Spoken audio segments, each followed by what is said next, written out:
Oh, you should be able to hear me now. So guys, welcome. Thank you for joining us. It's Dr. Mo here from Inspire Medics. We've just finished a webinar in the last 60 seconds. So we were teaching UK GP trainees, i.e.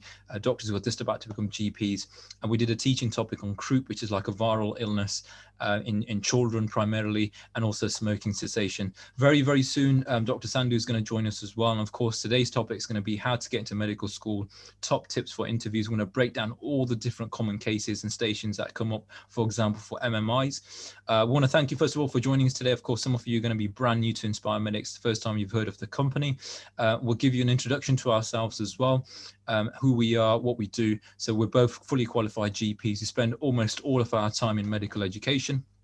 I can see the numbers are building, so there's about 115 attendees so far. What I'd like you guys to do is, because you're in Zoom now, there's a chat button at the bottom. Just let us know where you're joining us from. So my name's Dr. Mo, I'm joining you from Coventry, which is in the West Midlands. So where you're joining us from, which school you go to, or sixth form, and what year you're in. So for example, if you're in year 11, year 12, year 13, your sixth form, please use the chat feature right now, and we'll start doing shout outs for everybody. So Waqas Taj is from Coventry. Waqas, don't forget, let us know what year you're in as well, so that we can start doing shout outs. And Dr. Sandhu has joined us. So Dr. Sandhu, this should bring you up to speed. Everyone's typing up where they're joining us from and what year they're in. And also, if you don't mind letting us know perhaps what secondary school or college you're in at the same time. And what Dr. Sandhu will do is start reading out from the list whilst we get some of the material prepared and a few other people join us. So, brilliant.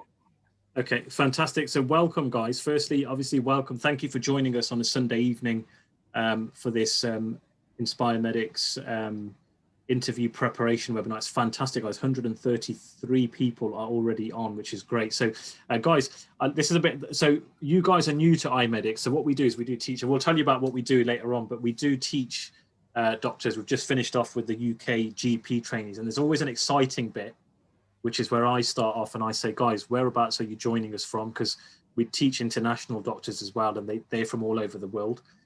So this is an exciting bit. So I'm going to start reading, guys. So it's fantastic. So Yusuf Chowdhury's joined us from Ilford in County. Welcome, Yusuf. Zaid Khan from Birmingham in year 12.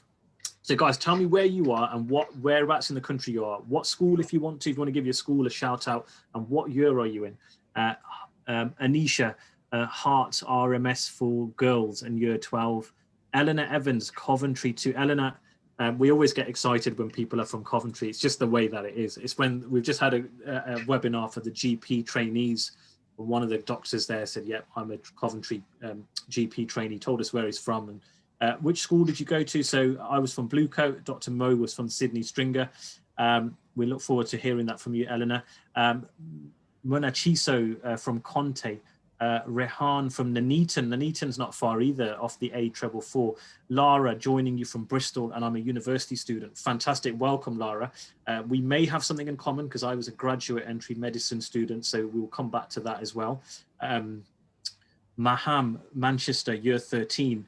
Richa from Glasgow, Scotland. Hutchinson's Grammar School.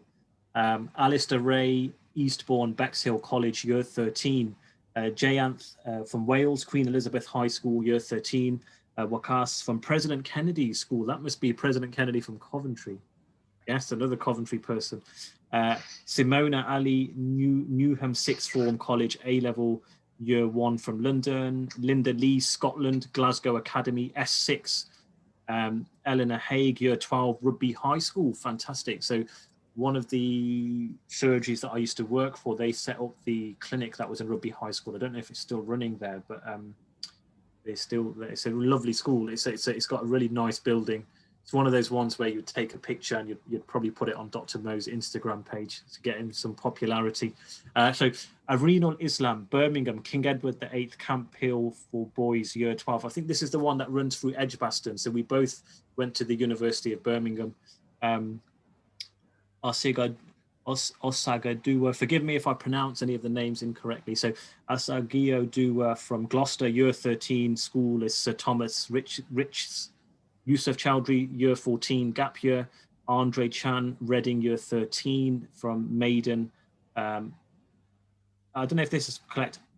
Early school, maybe correct us on that one if you want to, Andre. Grace Barrett Rees, Grace from Swansea University. second year for Applied Medical Sciences. Welcome, Grace. Munira from Newcastle Dames Allen School.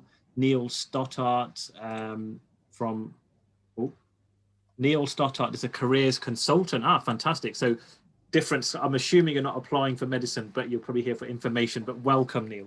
So Shelley from Perth, the Strathallan School, Year 13. Munasho from Conte, Birmingham, Year 11. Amy Paul, Coventry Rugby High School. Another one from Rugby. Welcome, Amy. Mansi Patel from Cambridge, MPW Sixth Form College, Year 12. Ahmed from the Birmingham King Edward's Camp Hill for Boys. Nimra from Year 12 from Bradford. Munira, welcome Munira. Of course, we recognise Munira. Munira is an IMEDICS ambassador and also considering a career in medicine. Haider Khan, Haider from Birmingham King Edward's, Year 12. Right, okay, so normally we never get this many, so I've just realised, I've just looked at the screen, there's 60 new messages down there. I think what we should do, should we still do the shout outs, but we should split them? So what we'll do, guys, I appreciate you've all got messages, 141 messages. For the first time ever, Dr. Sandhu hasn't managed to get to the bottom of the list. So what we'll do is we'll get started. Thank you so much for your message. We can see you joining us from all over the place. We'll do a shout out every now and again to randomly choose a name and shout out where you're from.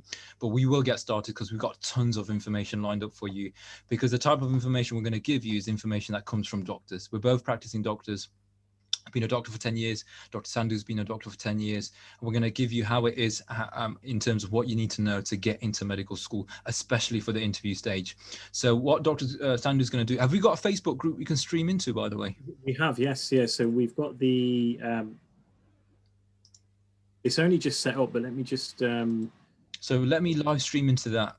So guys, what will happen is we're going to break down the webinar into two parts. The first part will be done by Dr. Sandhu, and then the second part will be done by myself. Do stick around for all of it, because most of the golden nuggets come obviously at the beginning, but also towards the end as well.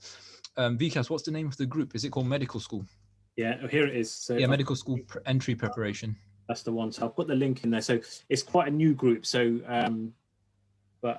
yeah, if you can stream it into there anyway, because what will happen is after today, guys, if you want to watch it back, you can just go straight into the Facebook group, because it's got our previous webinar. So, but we haven't really kind of done much for it. So we've just started to kind of activate that group. So, and we'll also put it on YouTube. Because I've got to the bottom, I can see that Michael has written, I've got an interview on Wednesday. Fantastic. So Michael, we'll get you ready. So we know that all of you guys are at different stages. Some of you are Year 12, which is good because you're showing initiative and you're prepping early. And obviously some of you are like Michael, who have got interviews coming up. If you don't mind, just tell us where that is, Michael. Kuthar's got an interview in 2 days. Okay, fantastic. So I hope in that case, this is going to be really on the ball for you guys.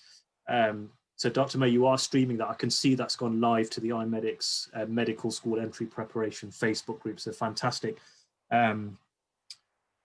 You guys are really good, actually. I must say you're really interactive, and I love that. I think it's great to see. It's good to see people really getting involved. So Arifa, I have an interview on Tuesday at Sheffield Uni for Medicine. Ah, okie dokie, yeah. Bola Kali, will the recording be sent later on? I've got an interview at Queen's Belfast next week. Okay, fantastic. Lara, interview in January or February. Macy's got 3 interviews in January. Simona, I'm going to run a medical club in my college. Can you suggest activities we could do? Yeah, we will come to that, absolutely. Eleanor Evans, I've got an interview at Warwick, graduate entry medicine this month. Warwick, that's close to us, isn't it? We've done some teaching at the med school there. I've got an interview at Cambridge on the 14th. That's Molly Wilson. Sanjida, I've got my interview at Plymouth. Do you have any tips for that medical school? Okie dokie, fair enough. So it's all getting noted now. So Ella Coulter, interview at the end of January at Bristol. And she got a smile, and that's the most important learning home, take home message. Always smile at your interview. Don't let it kind of stress you out. Azil, don't worry, Azil. So Azil said, I haven't heard a single thing from any of my unis. I'm worried. That's perfectly normal when you apply for medicine, because it's just the way that it is. I mean, it's quite a competitive course, and different universities will have a slightly different cutoff as to when they start inviting you for interview. And of course, we're going through the pandemic, so things have the timelines have been a little bit disheveled, but January time, so just a little bit before Christmas or just after Christmas is when you'll normally hear from your universities. Interview, so Kuthar's got a interview at Anglia Ruskin University, which is Professor Tony Young's head of NHS innovation. Linda, interview in 3 days at Glasgow EEC. Yeah, I can feel the nerves from the audience today. So Sabiha Malik, interview at KMMS in January. Yusuf Chowdhury, I've got an interview on the 15th of December. And then Lara's asking, anyone have any Plymouth and Manchester interview tips? Interesting. Right. Okay. So guys, what I'm going to do is let's get started, because it's just given me the idea of the forum there. These guys should be connected, because I think they'll probably be able to support each other as well. But right, let's get to the meat of this. Oh, you may need to enable my screen so I can share my slide. Yeah, okay, you're all good. Perfect. So whilst Dr. Sandhu's doing that, there's a lot of you here today, and I think it'd be good if you're all networked together. So we do have a forum section on the website, which is being launched soon, where you can all kind of chat and interact between each other as prospective medics, and we'll bounce onto that in a short while. So over to you, Vikas.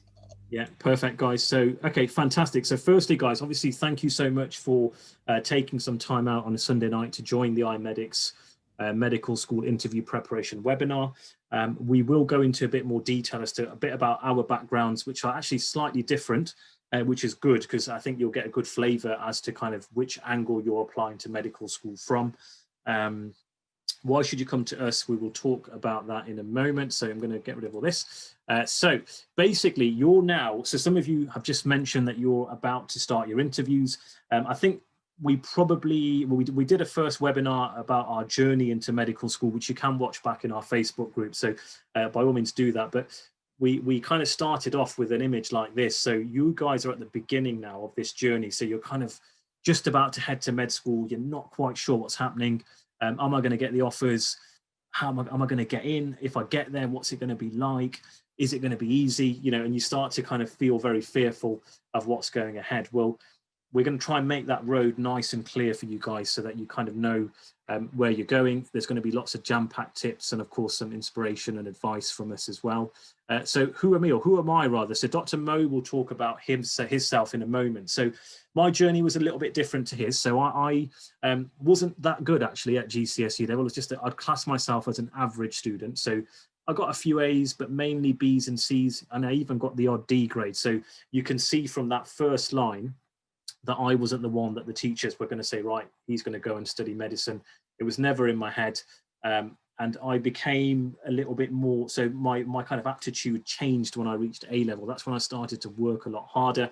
But you can see again the subjects that I took, which was psychology, PE, which was quite a good A level, very sciencey. And actually looking back, I think it was probably more relevant to medical school than a lot of the other ones that they expect you to have.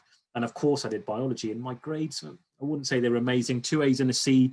It was okay, but obviously not enough for medicine. So at that time, I wasn't really thinking about becoming a doctor. I decided that actually I'm going to go to do a degree first. And I was born in August, so I was only 17 at the time. So I applied to the University of Birmingham, got invited to an interview, and was offered a place on physiotherapy. And I think the entrance requirements was 2 A's and a B at the time. But my grades seemed to match out, so they were happy to offer me that place.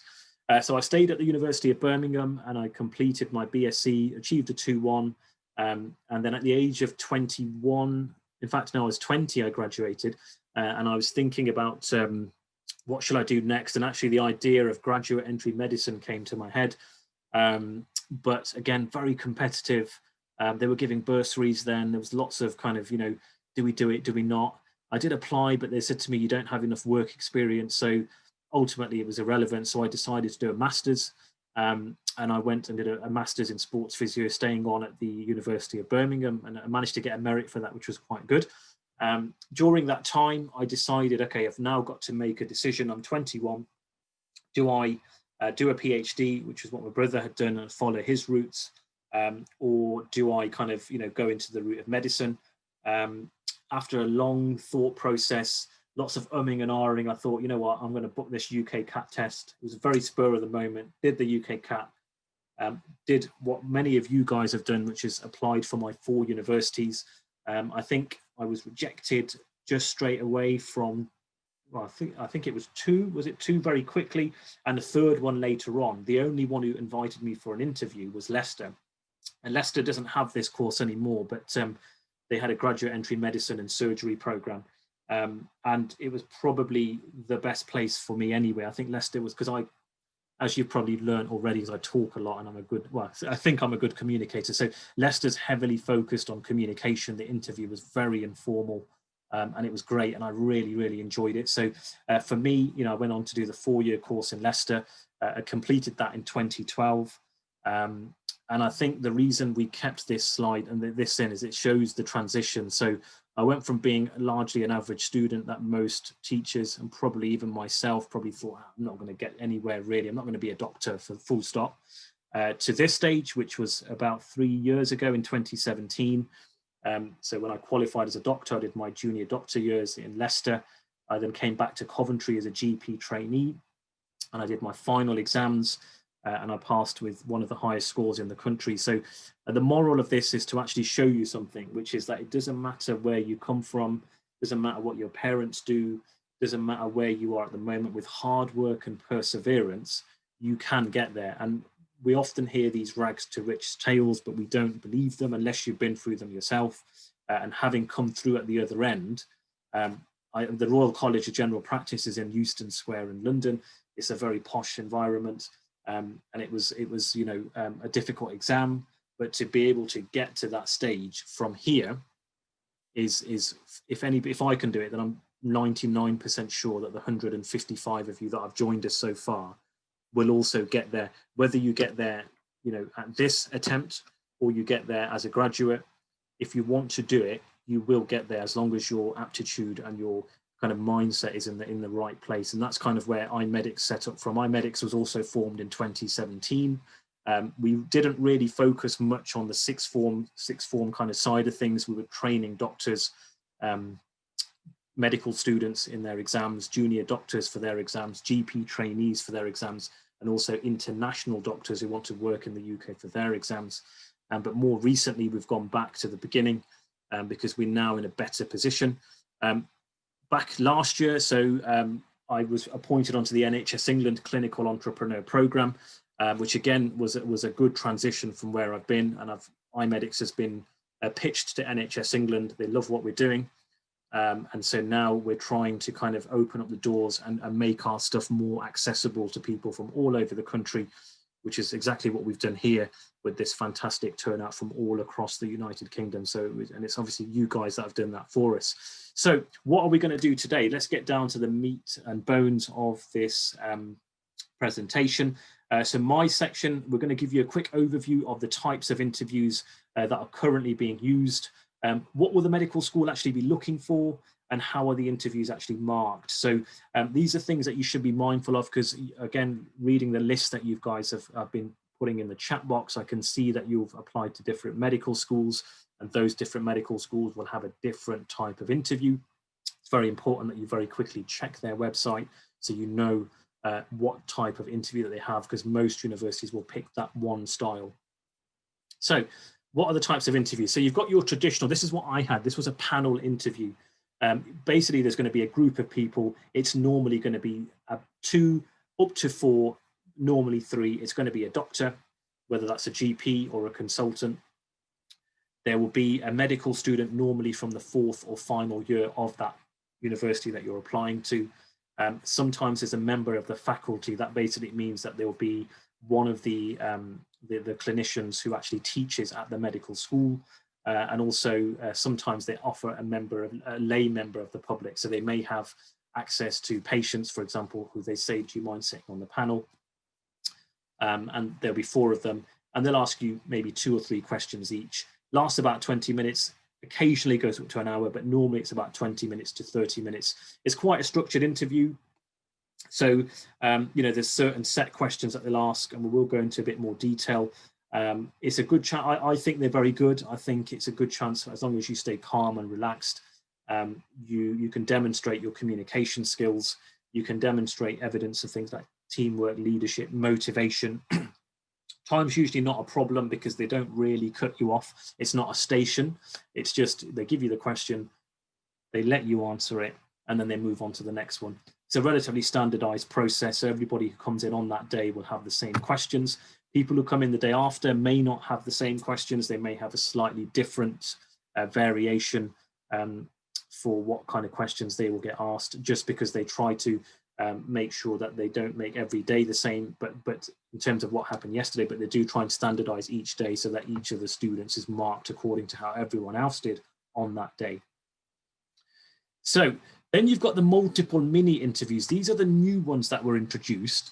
They haven't been around for that long. It's only for the last few years. And the reason these came into being was because A-level students and graduates as well were scoring really well. So the criteria of, people were getting 3 A's or 4 A's, or the graduates were getting 2 1s or firsts. And it became very difficult for the medical school to distinguish and try and cut people out. So what they decided was the best way to get around it is you have what we call MMIs, or multiple mini interviews. So lots of small stations that are about 10 minutes long, and they focus on different things. So station 1 might just be about you. There'll be a bit of information on the door. It will say,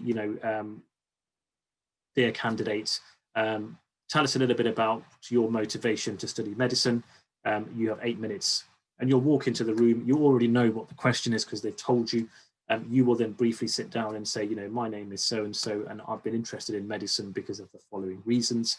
You may give Dr. Mo is going to break down how you should answer it in his part of the slide. So I won't go into that at this stage, and then that will lead to follow-up questions.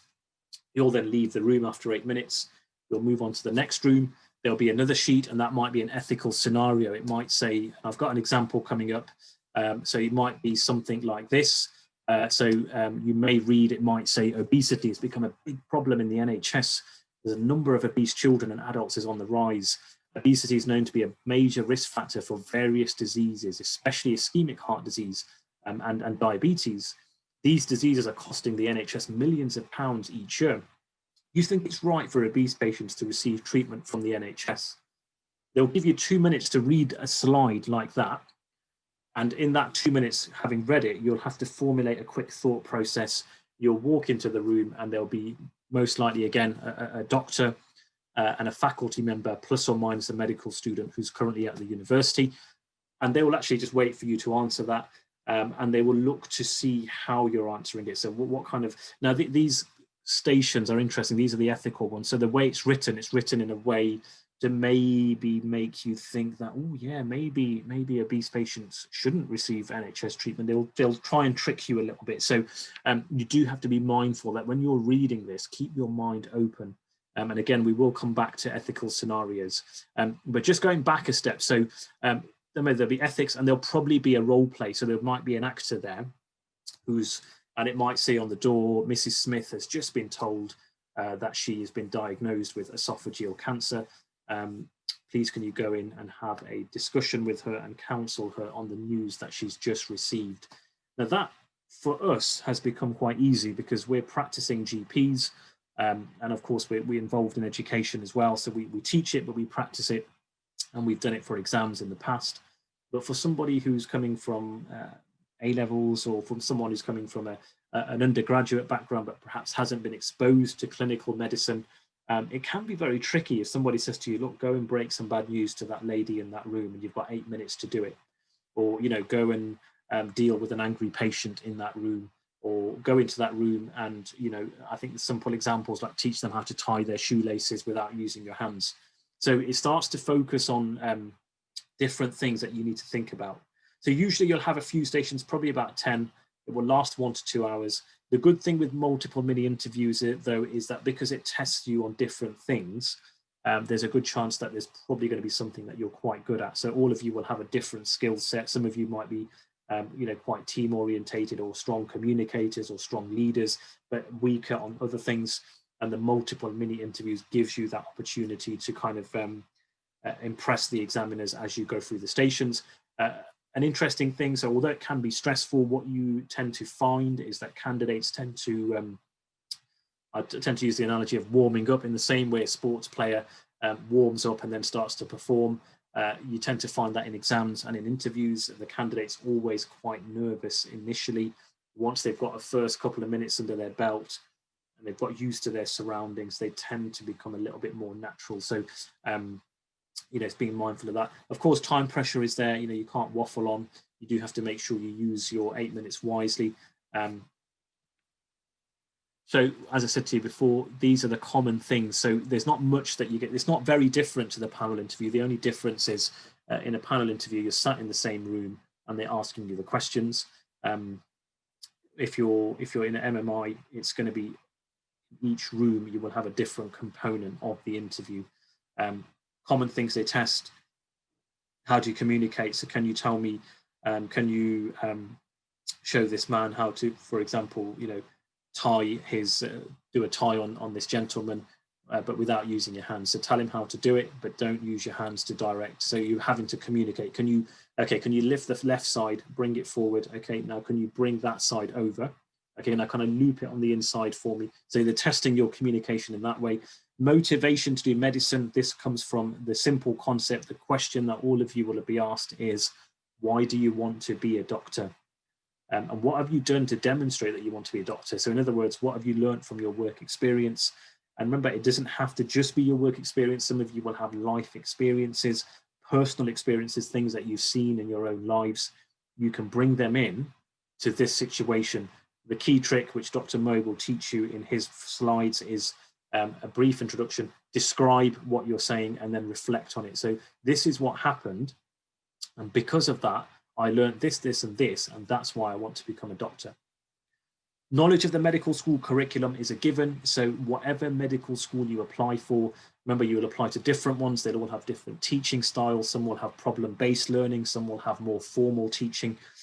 So your job is to make sure that you've quickly read, not quickly, but thoroughly read the medical school's curriculum criteria, because they will ask you questions. So what do you know about Leicester Medical School's teaching, Dr. Sandhu? Well, I say Dr. Sandhu, or Dr. Sandhu then. So what do you know about Leicester's teaching, Mr. Sandhu? And I was aware that they had 2 phases. They had so I said, so I've seen on the website, I can see that you've got phase 1, which is largely clinical, or rather non-clinical. So we do lots of biochemistry. We've got a genetics module. We've got anatomy. We've got the dissection. But we do have a little bit of clinical contact. There will be some time, maybe half a day every 2 weeks, where we will spend some time in the hospital. I then know that after we pass our first phase exams, we move on to the second phase, and that's a largely clinical phase where we will rotate through different specialities. And I know that this is a lecture-based teaching medical school. Something simple like that was enough for the Leicester guys. They were like, okay, well, he's read, he knows that we've got 2 phases, he knows what they're about, and he knows what we'll be doing. Ethics. So again, Dr. Mo is going to go into a lot more detail on this. The take-home message with ethics really is, whatever you do, don't commit to something. Stay balanced. You're not in a position with your level of experience to be able to say, yeah, I would, yeah, obese people should have to pay to use the NHS. You always have to sit on the fence, look at one side of the argument, look at the other side, and then sit yourself in the middle of the fence. They're looking to catch you out with the ethics. So we've had the first example. Here's a simple example, a second example of a mini multiple interview. Medicine can be a stressful career. Please discuss what you do in your spare time and how you believe these skills learned will help you in medicine. So the most important thing from any question you get asked is you have to reflect on what you learned from the experience. Don't just describe it, because the average candidates will describe, in my spare time I play football. I was also a county cricket player, and also I was an actor, and I got accepted onto this academy in London. These are all great things, and they look great on the CV, and they probably look great on your UCAS application form. But when it comes to your interview, it doesn't look good if you just stop there. But rather you say, okay, well, yeah, I was a cricket player. I was selected for the Warwickshire County. This was very important for me. Firstly, it helps me deal with stress, because I love the fact that we do fitness training, and every week we meet. We have training sessions twice a week. We play a game on Sunday. It's a good chance for me to let go of all of the worries from my week. And when I'm playing cricket, whether it's a few hours on a Sunday or the hour training session in the week, I just let go of all of my worries, and I feel much better afterwards. And also I've learned some very important skills being a cricket player. I've developed leadership. I'm constantly on the field, telling my teammates what to do. I was the captain for a short period of time. We're constantly communicating with each other. And I've also learned discipline. I have to be, we have to go to training twice a week.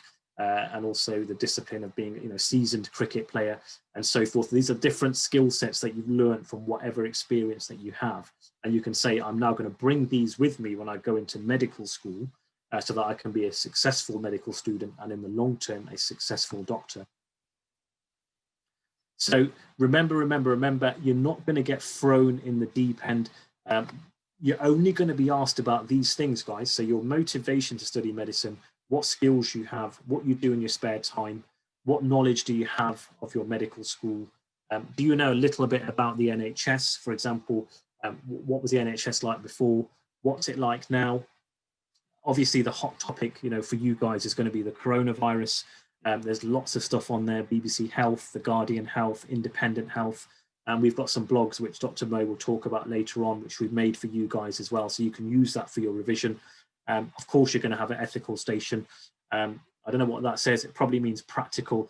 So you may have a practical station where you may have to consult with an actor. The most important thing, though, is don't rehearse your answers. So people who've written down things word for word are the ones who easily get caught out. Jot down some of the key things that you may want to say for all of these so that you've got a structure in your head. And that way it's easier for you when you share that information. Like I'm talking to you now, if everything I'm saying to you was written on the screen, doesn't really look good. I've got the overview here. I can, read that and then say to myself, okay, so, these are the things that I need to add on for these common stations. These are the things that you need to be mindful of. You won't get anything more taxing than this. You may get group interviews, so do be mindful. There's subtle difference. We get 3 to 6 students, and normally they'll give you a task to do, and it might be about 10 minutes. Now, what kind of things will they do? Well, they might do something like, debates, learning about a clinical topic, like they might say, guys, have you heard of ankylosing spondylitis? Good. Well, there you go. Learn about it and present it back to the panel in 6 minutes. Build a small car from Lego. What's the key trick with this? So, when you're working in a team, in a group, it's going to be interesting because there's lots of different dynamics. The most important things that they're looking for is that they're looking for team players, because that's what doctors are. We are part of a team with physios and nurses and receptionists and healthcare assistants and so forth. So what would an effective candidate look like in a group interview? Well, what tends to happen is if you take a group of strangers and put them in a room, they often tend to go quiet unless there's someone who's very kind of strong with their communication. And so what you may have to do is step up and say, does anyone have any preference of what they'd like to do? And then you can start delegating roles. So if you're really good, you can say, okay, well, Sarah, you said you're very good at, problem solving. So maybe we should put you on this task. And, Anwar, you said that you were good at this. And so you're working to different people's strengths. You may get conflict. So there may be the fact that, you're all medical students in general can be quite, kind of, what's the word that we're looking for? So kind of quite motivated, but also kind of, you can get into conflict because you're quite ambitious and you all want to achieve and hit your targets and get the goals. So it's how do you resolve conflict? So it might be a case of listening to the issue that person 1 has, listening to the issue that person 2 has, and then coming to a shared compromise in the middle. Okay, look, how about, I know you wanted this, I know you wanted that. Why don't we do this? That way you get a little bit and she gets a little bit. How does that sound? And that's a nice way to resolve the conflict. Those who offer to lead are great. It's a good example would be the first week of The Apprentice. People always say when you watch The Apprentice on telly, it's often good to just step up in the first week and say, okay, I'd like to manage the team today. Because it shows that you've got that natural leadership ability. You've stepped up when everybody's a little bit shy, everybody's trying to work out who's doing what. So it's always good. Those who lead tend to stand out. And then the last thing, when you have a group interview, if they haven't already made you do it, you as a candidate would stand out if you said, okay, let's learn. Reflection is basically learning. So learning from what's happened. So what happened today, guys? What was good? What was bad? What can we do better next time? A candidate who does that in that task, because remember, you might not achieve these tasks in the 10 minutes that they give you, but you will have come up with something. And then you can just reflect at the end and say, look, these are the key learning points that we would do. And if we were to build a car from Lego again, next time what we would have done is actually started off with the wheels, and we would have got all the, the instructions together and so and so. And that's the way you would tackle that. Oxbridge interview. So some of you may have some interviews at University of Oxford. There is a subtle difference. Now, Dr. Mo had an interview at the University of Oxford, so he will go into a bit more detail on this. Basically, it's a very academic interview. So it's a little bit different to the ones that we've mentioned so far. So they're looking at your academic ability and how you reason through problems. Normally, there's going to be small sections that's segmented into kind of 20 to 30-minute slots. And each of those sections will focus on a different area. For example, they may give you an anatomical joint, like an ankle joint. You may never have seen it in your life, but they might say, hi, Michelle, have a look at this. Can you tell me what this is? And you'll look at it thinking, what the heck is that? I've never seen that before. It might be a hand, it might be an elbow joint. And they'll say, okay, if you don't know what it is, just have a look at it, move it around, see what movements it does. What do you think it is? Where do you think in the body it would be? And they're looking at your clinical reasoning. So a student will go, okay, well, I mean, there's two bones. There's like a bony bit here. You can bend and straighten it. You can't really do anything else. I wonder, this looks like an elbow. And then they might be looking at their own elbow going, and they might put the skeleton next to it and say, yeah, my elbow, yeah, that. So based on what you've given me, sir, this looks like an elbow joint. And they're looking to see how you reason through.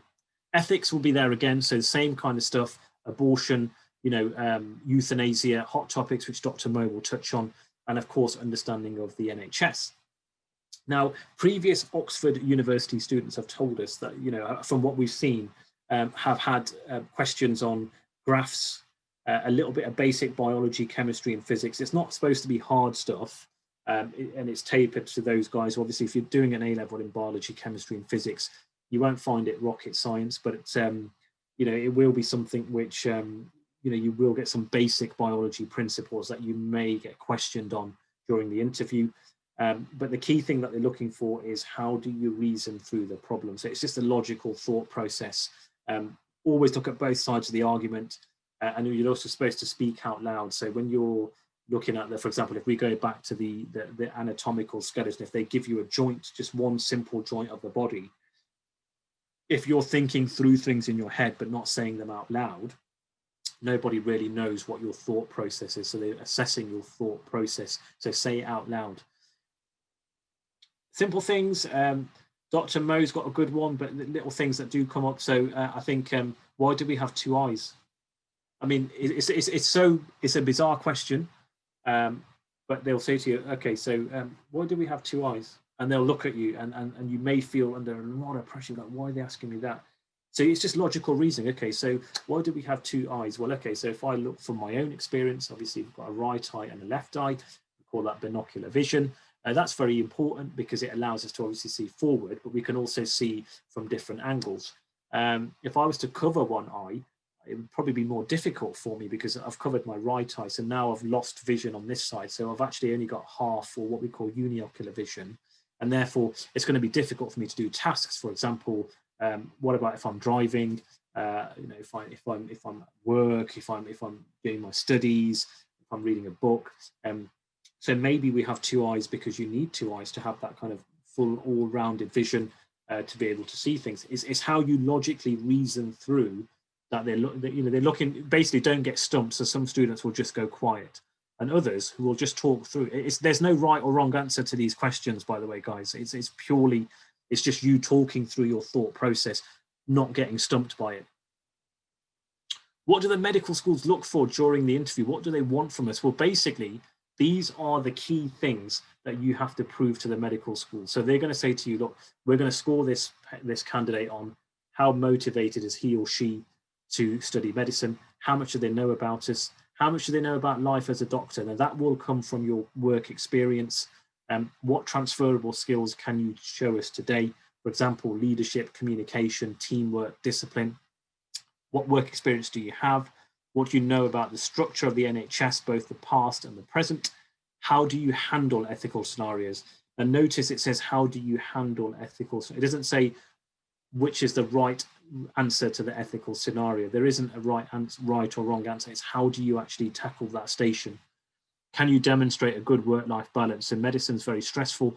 How can you demonstrate what you do out of your studies, out of your A-levels or your undergraduate program, which you can then bring with you into medical school?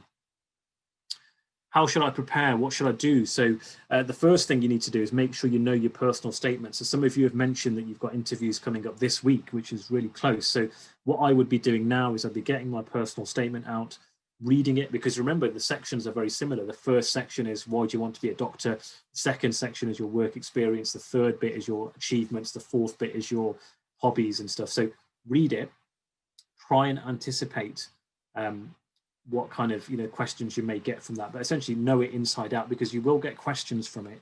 The worst scoring candidates are the ones who look at their who kind of say stuff that doesn't match what's written in their personal statement.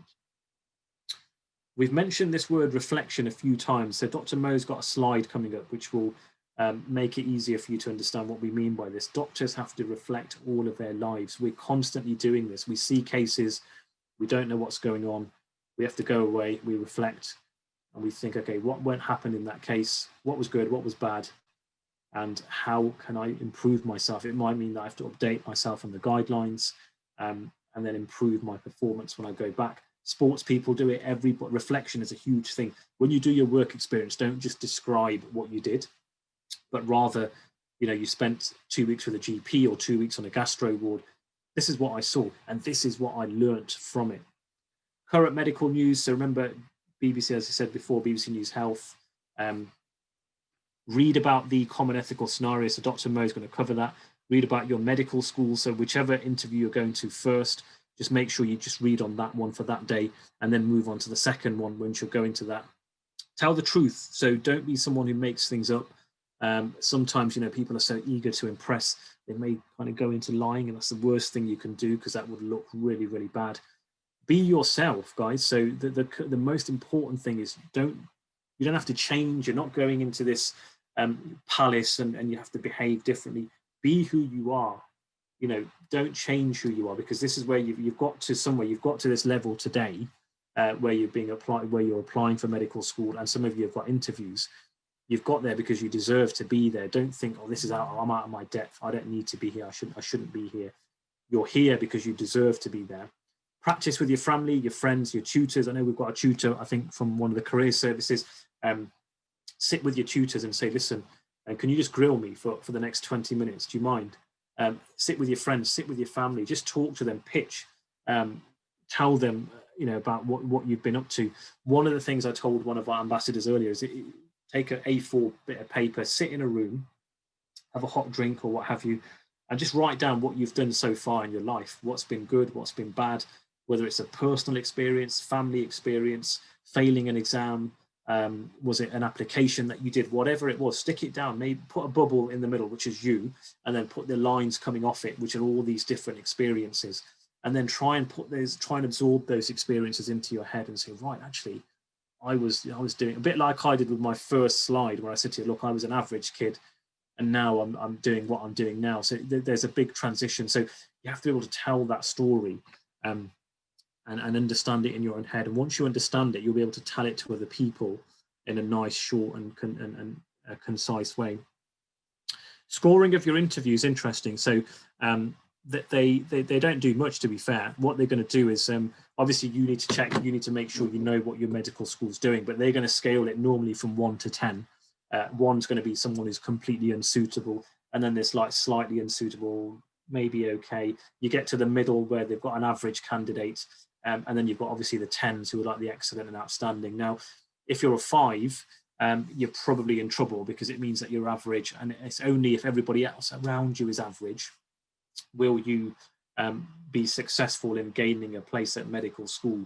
What will happen is normally the candidates, the ones that are really good, will score between 7 and 10. And so the medical school will say, right, our cutoff score is 7. We're going to score these candidates out of 10 on these 5 domains. And those who score 7, roughly 7, or you can make up for it, they will be the ones who will invite to a formal offer. And that will be your final outcome. So, I mean, you don't specifically, there's not a specific scale, it's very subjective. It's not something that you need to memorize or anything like that. The only thing you need to do is practice, practice, practice. Obviously get yourself into that zone. When you're there, simple things. So, you know, the non-verbal stuff. So someone who's got good body language, sit up nice, but don't slouch into the chair. Eye contact is important. Whoever's in the room, make eye contact with all of them. Now, obviously, you guys are going to be doing your interviews on Zoom because you're part of the, your interviews are in a pandemic. But before that, it was eye contact with everyone in the room. In Zoom, it's hard to do that, but just make sure that you kind of acknowledge that you're kind of looking at everyone who's on the panel. Speech should be slow, soft, and clear. So when you get nervous, it's normal for people to stutter a little bit, to talk fast. There's nothing wrong if that candidates who say, can I just have a moment? Those candidates score, they're really good. Those candidates are the ones who are sensible because they know, right, either I'm feeling overwhelmed or I just feel a little bit nervous or I can't quite get my word out. Can I just have a moment? Is that okay? That's a candidate who knows his or her limitations. That's always a good sign because you need to know that as a doctor. Obviously at the end, you know, thank them for giving you the opportunity. It's always good practice to do that. Now, clothing is interesting, so don't overdo the perfume. I don't think you can smell perfume from Zoom unless it's the technology's evolved. But really, I mean, the trick here, guys, is that, look, you've got to be smart. Now, you're on Zoom, so you don't have to wear shoes and stuff, but make sure that your clothing is reasonably smart. You know, you've got a shirt and tie, and your hair's tied back if it's long. You know, you haven't overdone anything. You've got a nice, gentle smile. Keep yourself nice and natural, and hopefully then, you know, you'll feel much more comfortable as well when you do the interview. That is just there, so don't worry about that. So I'm going to plug over to Dr. Mo, actually, so he's got his slides. If he's not, are you still awake, Dr. Mo? Okay, that was a little bit cheeky. Yeah, still awake, still here, guys. So we'll transition over to the second part of the interview. So I'll do a share screen from this side, and this is where you learn about the techniques and the methods on how you answer questions and how you approach questions. So I guess most of you are feeling really nervous because obviously you've got interviews coming up. That's natural. What you don't want to be doing is be so nervous that you can hardly speak on the day. So there has to be a balance. A bit of nervousness is good because it prepares you, but too much can be counterproductive. So I'm just going to do a screen share because we've split this webinar into two parts. It's really on the same theme, but two parts, and I'll explain why. So obviously Dr. Sandhu did his introduction. The first part was about the types of interviews that you can come across for medical school. Dr. Sandhu went through what the medical schools are looking for and then how the interviews are marked. And then really the golden nuggets that we're going to be given in the second part is how to prepare for an interview. So the prep before. That's always very important. So if you look at, for example, a boxing match or a football match or a tennis or hockey match or a netball match, preparation and perspiration is like 95%. And then action there on the day is probably, well, 80-20, 80% preparation, 20% on the day. Similarly, when you're sitting an exam, you prepare 80-90% before, and then you do your A levels, and it's like 10% effort on the day, probably 95-5% split. But essentially, we're going to go to how to prepare for an interview, how to structure answers, and then we'll have a Q&A session at the end so we can answer some of your questions. And then Dr. Sandhu will be in the background troubleshooting, because obviously some of you will be having queries as we go along. So this to give you a bit of a background in terms of my journey, because my journey is very different to Dr. Sandhu's journey. Dr. Sandhu went through physiotherapy first, and then he went on to study medicine as a postgraduate, whereas I went through the undergraduate route, which meant that I did my GCSEs and A-levels, and then I went straight into the University of Birmingham Medical School. So I actually grew up in Coventry in an inner city area. So I went to a local comprehensive, and I did reasonably well. You know, I know you guys can get, like, I think it's a different scoring system now. It's like 9, 10, 9, 8, 7, 6. I got 8 A stars at the time, 2A and 1B. And when I was 13, I knew exactly what I wanted to do. So when I was 13, I knew I wanted to be a GP. And I couldn't figure out how you got there. So I didn't have the support network around me. My parents weren't doctors. Nobody around me in terms of my family had gone to university in the UK. And so for me, it was trying to work out how you get into medicine, or how do you become a GP. And I had to speak to my careers advisor and then work it out from there. Essentially, I then went on to do A levels. I did 4 A levels. Really, you don't need to do 4 A levels. You can actually get away with 3. And I felt like, looking back, I should have probably stuck to 3, because then I could have focused on those 3 in a lot more detail. But I did well. I got A's in all those A levels. I think you can get A stars now as well, which obviously requires a lot more work. And then I applied to 4 universities: Leicester, Hull, York, Oxford, and Birmingham. I got invited to all of them for interviews, apart from Hull, York. And I got invited into the Oxford interviews as well, which was super, super tough. Luckily, I got accepted into the University of Birmingham. I was there for 6 years. It's not too far from Coventry, so that's quite nice for me to come back and visit family and so on and so forth. I then transitioned, so you can see the breakdowns broken down into like studies. You spend like 7, 8, 6, 7, 8, 9, 10 years studying of your life, doing exams, and then you realize you got another 10 years of exams after that. Which I didn't realize at the time. I thought, okay, you become a doctor and that's it, you're done. You sit down in a surgery or a hospital somewhere. And that's because I had limited information at the time. There wasn't people around me who provided the support network that I could tap into. And so, yeah, I started my junior doctor post in Northampton, Leicester. I did 2 years. So as a junior doctor, what you do is you rotate around every 3 to 6 months to a different specialty, and it gives you exposure to different areas of the hospital, and also different kind of subspecialties within medicine. So urology is to do with like kidneys and the bladder, and also the prostate gland, whereas colorectal is more to do with the bowel. So they're very different specialties, although both are surgical specialties. So in Northampton, I did acute medicine, urology, and neuro rehabilitation, which was amazing, providing rehabilitation for serious injuries. And then I moved over to Leicester, where I did acute medicine again. Acute medicine forms like the breakfast, the meat of medicine essentially. So everybody does acute medicine. I did a short stint in general practice. So I worked in Loughborough as a GP trainee, as a junior doctor in general practice, and then I did a colorectal surgical rotation. I then applied for my specialist training. So my specialist training was obviously to become a GP, and it's called vocational training, VTS, vocational training scheme. So I moved back to Coventry, which was nice. And I did a number of rotations, and they're usually 6 months, but I did psychiatry, pediatrics, geriatrics, which is old people medicine to you guys, and in general practice as well. So you do general practice for 18 months of the 3 years. And then finally, I did my exams. You do your exams, and I became a GP, and I've been a GP now for 5 years. So I've been a doctor for 10 years, GP for 5 years, but you can see how it's been the journey altogether has been, let's see here, for my master's, right, 20 years, like literally from where you guys are now, or roughly where you guys are, to where I am today. It's about 20 years, give or take 3-4 years. And so it's a long journey, and it's very, very important to understand. So whenever medical students or prospective medical students, sixth formers and college students and graduates want to go into medicine, they always have this question in their head, which is, what's the secret sauce? Like, what is it that the medical school wants to hear from me? That would be like, these are the magic words, here are the keys, you can come into our medical school. And really, if you want to know that, if you want to know the essence of what gets you into medical school, it's going to be 3 things layered with 1 extra thing. So the medical school are looking for 3 key qualities. 1 is, do you have empathy? Number 2, do you have the knowledge? And by knowledge, we mean obviously A-level knowledge and, academic knowledge, but also knowledge to know stuff about what it involves to become a doctor and the National Health Service and so on and so forth. And the 3rd thing they're looking for is communication skills. That's like the holy trinity for medical schools.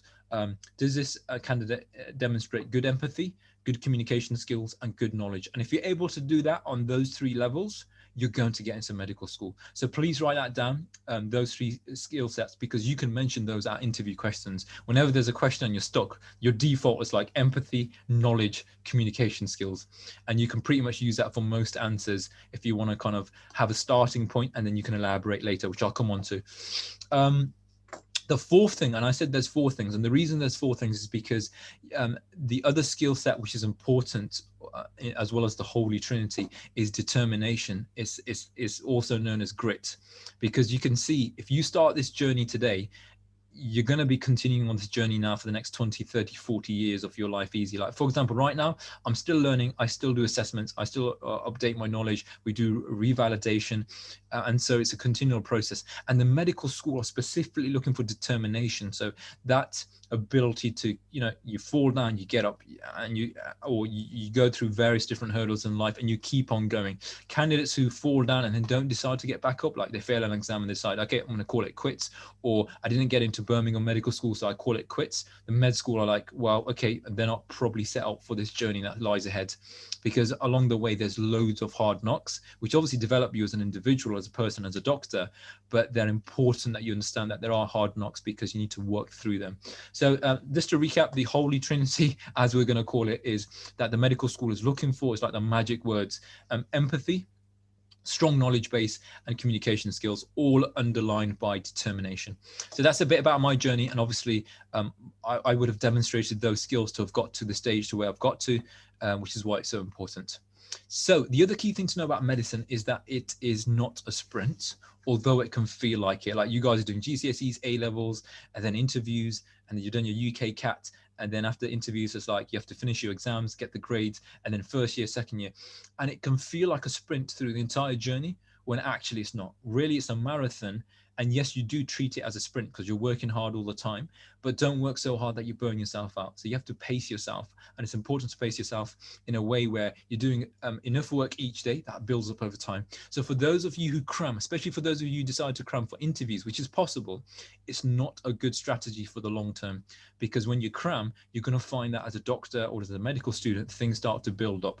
Now, there are crammers out there and they're amazing at it. I've got lots of friends who cram and they like pass their exams the next day and they walk out smiling, but it's usually not a nice experience. So key tip here is treat the entire process as a marathon. Do regular work on it on a daily basis rather than trying to do everything at the last minute. Okay, let's talk a bit about the interview preparation. So you have this big scary interview coming up in a week's time, 5 days time, a month's time, 2 months time. It's important that you prepare properly before, that you are well, you're in the correct mindset during the interview. And then of course, really after the interview, there's not much that you can do, but a lot of people get very anxious and nervous during this time.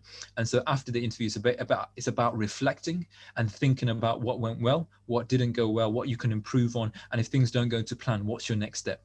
So certainly when I was in that stage, when I had done all my interviews, Oxford, Birmingham, Leicester, and I'd done the interview, I thought to myself, okay, what did I do well?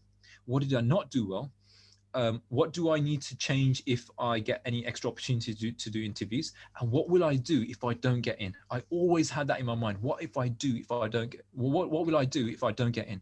Because I think the biggest fear you guys will have is if you don't get into medical school, you're probably not even contemplating that. It's like so far in the back of your psychology that you're thinking to yourself, no, I have to get in, no matter what it takes. But have that thought process after the interviews, not now, because like it'll put you off. Have that thought process. What do I do if I don't get into med school at this stage? Like, do I reset my examinations? Do I reapply? Do I do postgraduate? Do I go to Europe? You have to have that somewhere. So anyway, let's crack on, because that's the outline to the interview preparation part, which is what you do before, during, and after. Okay. If there's one thing that you want to take away from preparation before, in terms of preparing for medical school interviews before, and that thing is going to be practice. We've spoken to hundreds and hundreds of medical students who have done their interviews. We've spoken to lots of doctors. Between me and Dr. Sandu, we've probably educated at least 10,000 doctors now between us on the iMedics platform. And the one thing that stands out is, and everybody says this, is I wish I'd practiced more before the interview. And so that's the one thing that you can do, is obviously practice, have a technique, and obviously have a strategy on how you're going to approach the questions and all that, which we'll come on to, but you must practice. Anybody who's going into an interview who hasn't practiced or hasn't done much practice, or has probably spent like 1 week practicing interviews, is going to be at a different level to somebody who's going to be who's been practicing for the last 2-3 months. It's so easily recognizable. Me and Dr. Sandu have been doing interviews today. The iMedics ambassadors joined us today as well. So they're like sixth formers and A-level students. And you can tell straight away when someone's been practicing and they know what kind of things to say, because it looks so polished. So the one key thing from this slide is practice. And that's very, very important. The second thing you need to do is, and BCAS, if you don't mind doing this, there's a blog article on this on common interview questions. If you post it into the Zoom chat box, you must know what kind of questions you're going to get into the interview. So I'll come on to that later. We're going to break down those questions, because if you know what kind of questions are going to come up in the interview, you know what you're going to prepare for. If you know what you're going to prepare for, you're going to have done some research in the area. If you've done research on the area on the day, you're generally going to be good. So it's important that you have a list of questions that you can practice for the actual interviews themselves. And of course, those questions have to be relevant to the type of interview you're getting. Again, Dr. Sandhu will post into the Zoom chat box what kind of questions different universities ask. We've got a blog article on it. So that's the second top tip. The third and the fourth top tip, they're both linked, so recording and coaching. So when you practice, with colleagues and friends and family or tutors or into careers advisors, when you practice these interviews, MMIs or panel stations, it's important that if you can, record yourself on video or record yourself on your phone so that you can record the audio part of your interview. And the reason is because when you listen back to yourself or when you watch yourself back, you'll see so many things which you're gonna like flinch at, or you're gonna think, oh, did I really do that? You'll be amazed how many times candidates who do interviews have these filler words like or or these are filler words which make you seem less confident than you should be. And by recording yourself, you'll be able to spot these things and then correct them. Certainly as GP training, so when before anybody becomes a GP, they have to record themselves consulting. And you learn so much because you can see yourself, you can see what your tonality is like, you can hear if you're nervous. And it really accelerates your learning cycle, because you go from where you are, you see what you've done, you reflect on it, and then from there you change your style going forwards. So top tip is, when you are practicing, record, either on an iPad, phone, whatever device you have, make sure you're recording. Now, some of you are going to be struggling with interviews, either because they're too close and you haven't prepared enough, or simply because you're starting from a disadvantaged baseline. What do I mean by a disadvantaged baseline? When I went to a comprehensive school, Sydney Stringer in Coventry, I was at a disadvantaged baseline because nobody in my family had gone to university from the UK.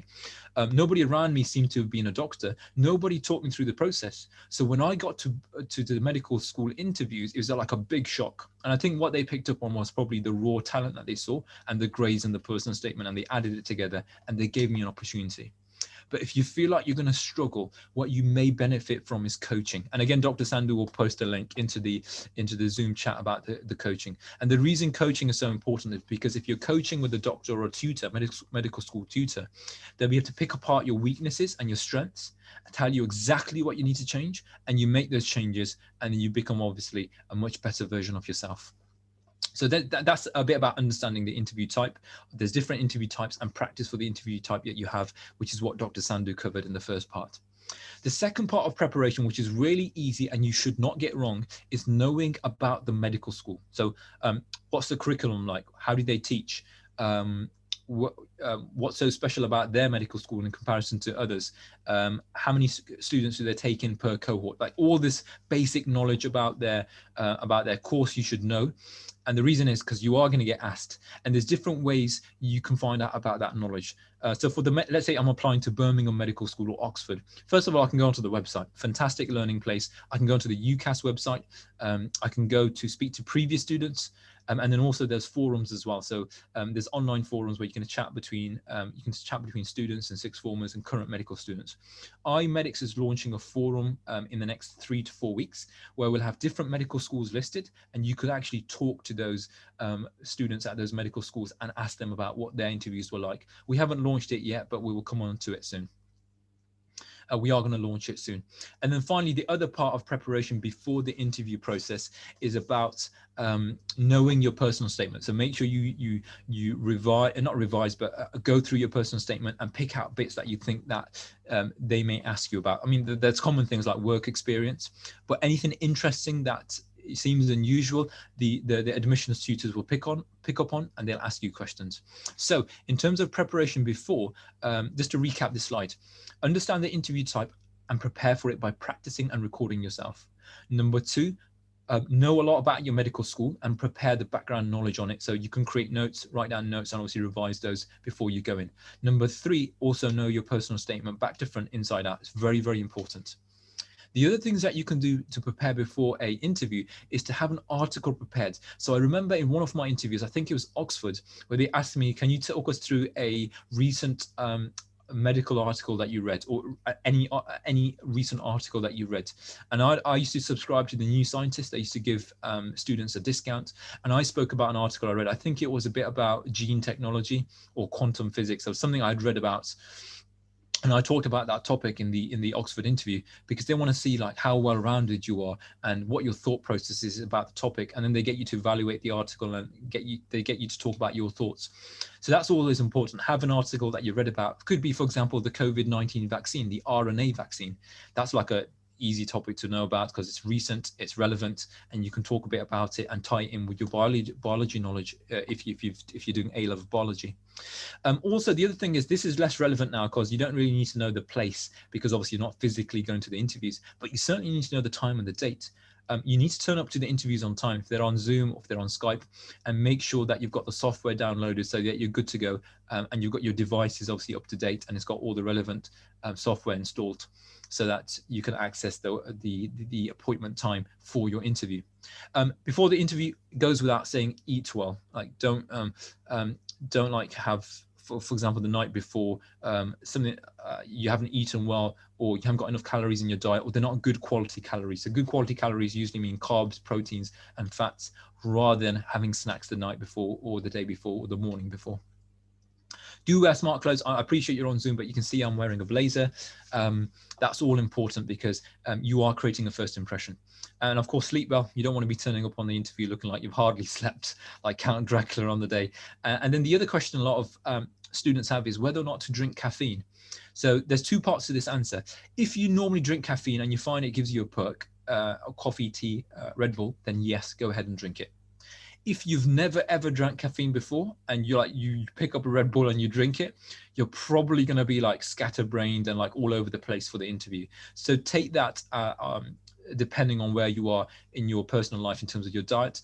I know from my personal experience, I did not drink caffeine going to the interviews. I know during medical school finals, so not finals, 3rd year and 2nd year exams, I did drink caffeine, but I found it made me really edgy and like nervous and twitchy at times. So I cut out caffeine. I haven't drank it since like 3rd year medical school, which I found tends to keep me relatively level-headed.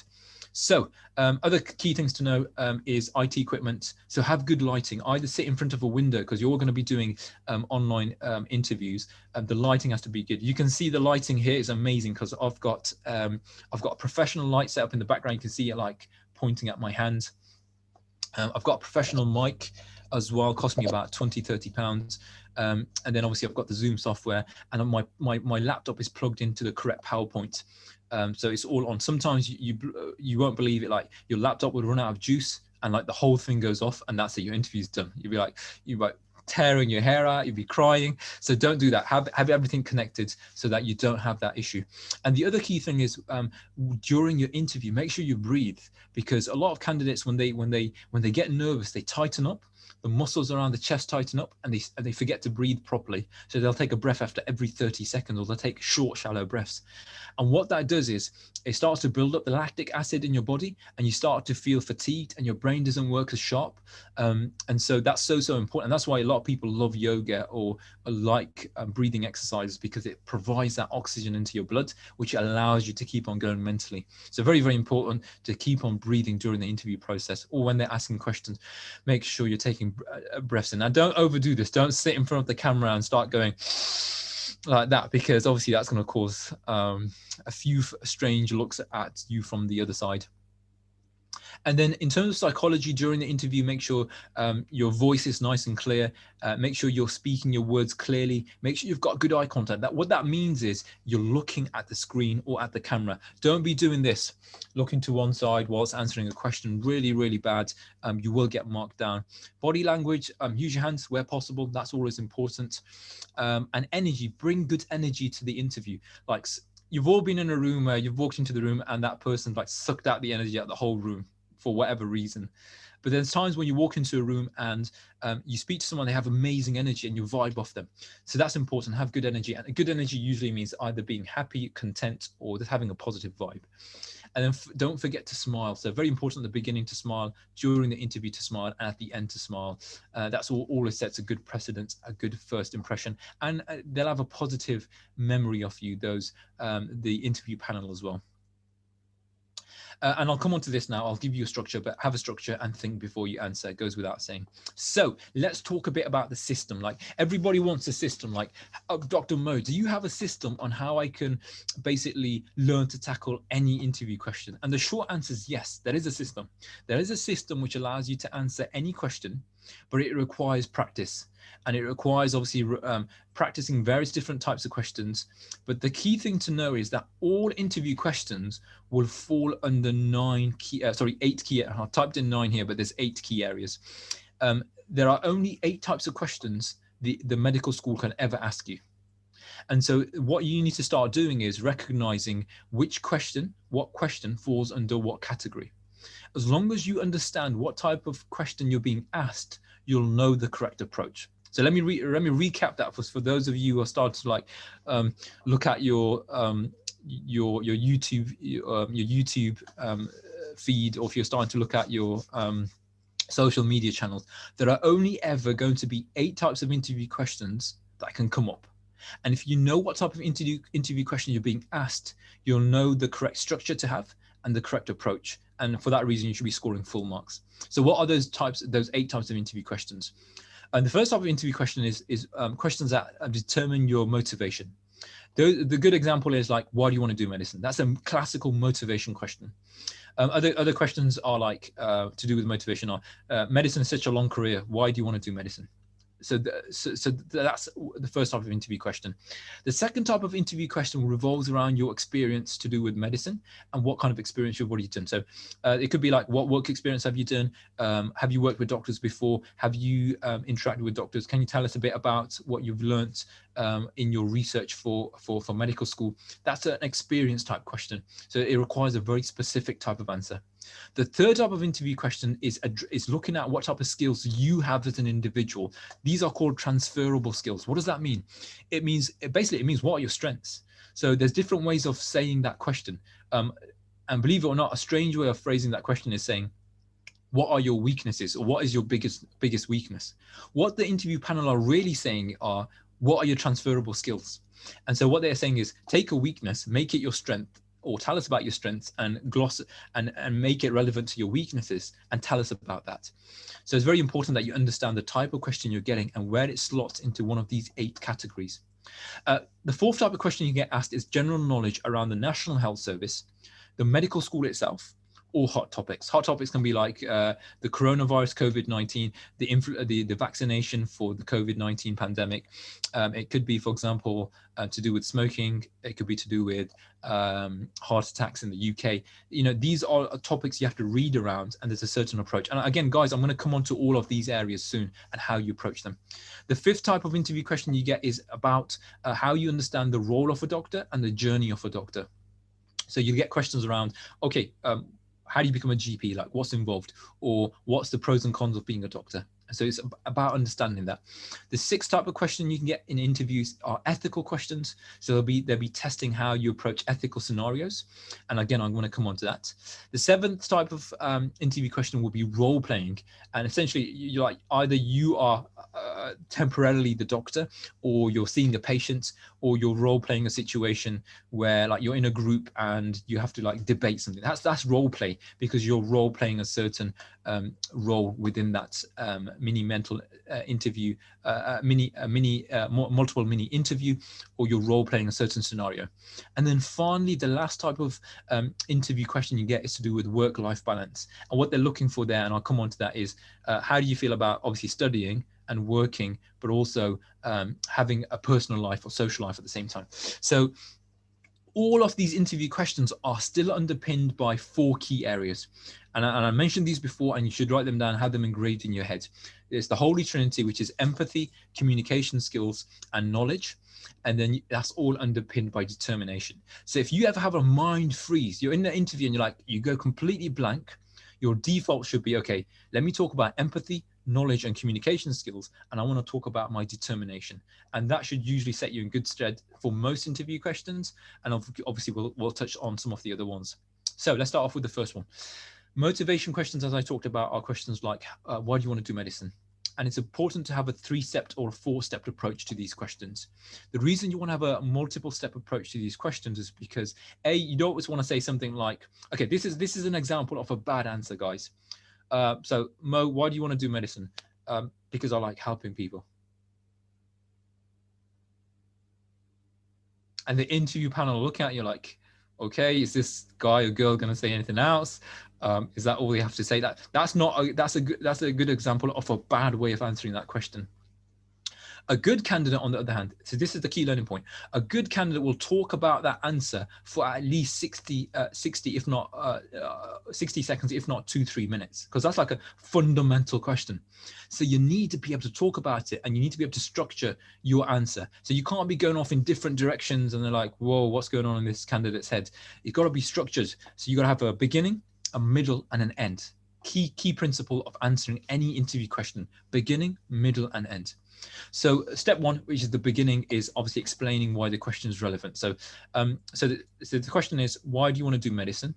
Well, you would say to the panel, now this is a really good question because it obviously highlights why somebody would want to pursue a career which goes on for 10, 15, 20 years, which is a very difficult career and which requires a lot of determination. Remember, one of the key things I mentioned.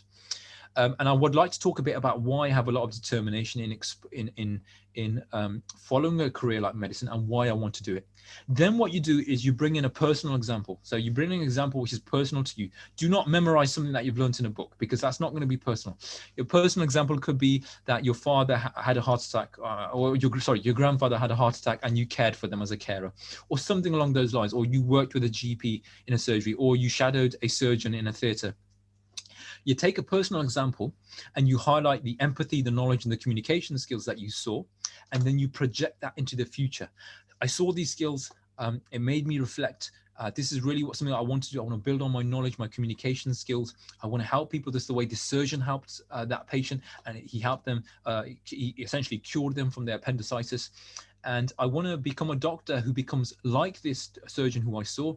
And then you summarize at the end by concluding and saying, I have these 4 key skill sets, which will make me a good, hopefully a good candidate to be a doctor, which would be empathy, knowledge, and communication skills, and determination. And these are some of the factors why I want to be a doctor. So you tie it all in: beginning, story, middle, future projections, and a quick summary at the end. And that way you get to about 2 minutes in terms of answering your question. And it shows the medical school that you genuinely thought about why you want to do medicine. So remember, what they're looking for there is determination and understanding that it's a long career process. And you have to have shown, obviously, a good understanding of, or you have to demonstrate a good reason why you want to go into medicine. Okay, second type of interview question is experience-based questions, like what kind of experience have you done? And for this, you can use something called the Gibbs cycle. So the Gibbs cycle is a very good cycle. You can Google it. But essentially, you talk a bit about your experience in terms of what happened. You talk a bit about the feelings that you had. So the surgeon cut out the appendix and I felt really nervous because I didn't know what was going to happen next. And I saw the blood, and then they start sewing it up and I felt a bit of relief. And then you talk about the pros and the cons of what you saw. I was really happy for the patient because obviously he had been treated. But the good points of this procedure was the patient got a good clinical management, so they got good good treatment. The things that I learned which would make me develop more is that I lacked a bit of knowledge around why they were doing why they were giving a local anesthetic. So you could talk a bit about gaps in your knowledge. That would be like bad points. And then you conclude by obviously drawing any lessons that you learned from the overall experience. And then you talk a bit about your future change. So in future, what I want to do is learn more a bit about how surgeons become surgeons in terms of their journey from medical student to the surgical specialty. And that's how you break down an experience. It could be any experience, like you working in a nursing home, helping patients with their medication. What happened? What are the feelings that you had? What are the good points that you learned? What are the points that you need to work on? What's the conclusion from all this? And what's the future change? And if you are able to demonstrate the Gibbs cycle, the interview panel will be really, really impressed. And then the other thing you can do is when you talk about what happened, talk about the skills that you saw. And this is really important, guys. Goes back to the whole, the trinity: empathy, knowledge, and communication skills. The surgeon demonstrated good knowledge by removing the appendix rather than like the small bowel. The surgeon had good empathy with the patient before the procedure started. They understood that the patient was in a lot of pain, and the surgeon had good communication skills because they explained to the patient what the procedure involved, including the pros and the cons of the surgical operation. And by touching on the trinity, you're demonstrating to the medical school that you can take your experience and you understand what it requires to get into medicine. Okay, good. Transferable skills. These are skills that transfer well into medicine. Again, it goes back to the trinity. Empathy, knowledge, and communication skills is what you should be highlighting as skills that you have. So explain why the question is relevant. So the question from the panel could be: tell us a bit about your strengths, or what makes you a good team player. And then you talk a bit. So you would say some skills are fundamental to being a doctor. For example, these are empathy, having a good knowledge base about medicine and obviously medical skills in general, and also being a good communicator. In terms of my personal experiences, I've been the captain of the football team, where I've had to obviously communicate with team members about their roles and positions they play. So you give a personal example, and then what you do is you project into the future. So you give your personal example, and then you say, as you can see, I'm able to demonstrate good communication skills during a football match because when we're in a dynamic situation, I can shout out to the team where they need to be for certain positions.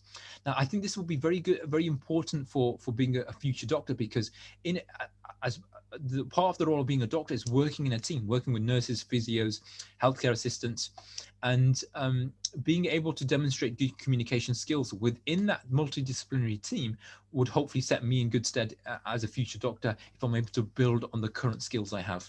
And then finally, you can conclude by obviously highlighting those skills again by saying those key skills are empathy, knowledge, and communication skills.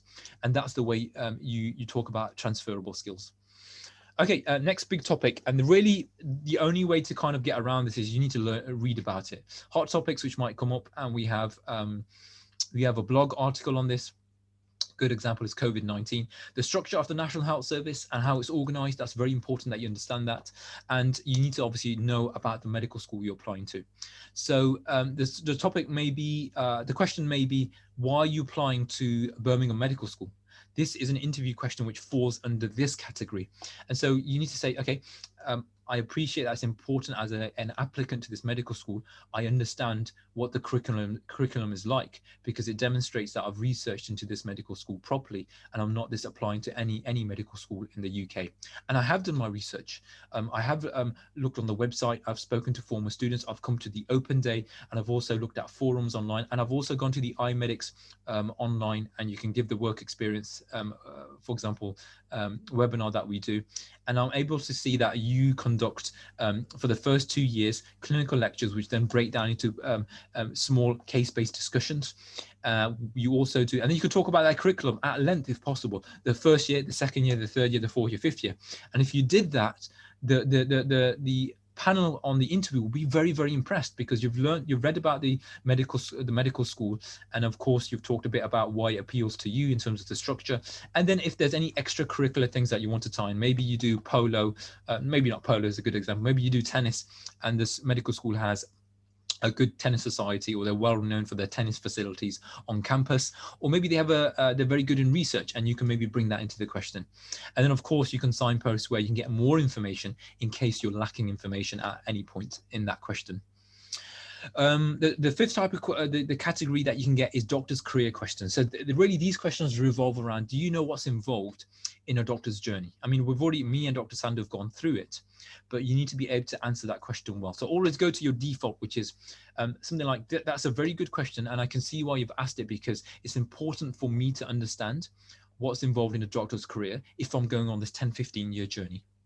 So I understand as a doctor's career that you start off, and then you can fill in obviously the career knowledge, and then you can explain you can highlight the pros and the cons if it's relevant to the question. So yes, doctors do work long hours, but they provide brilliant care to patients. or what makes a good doctor? Again, it's about coming back to the Trinity: empathy, knowledge, good communication skills, determination. And it's important because obviously doctors speak to patients and so on and so forth.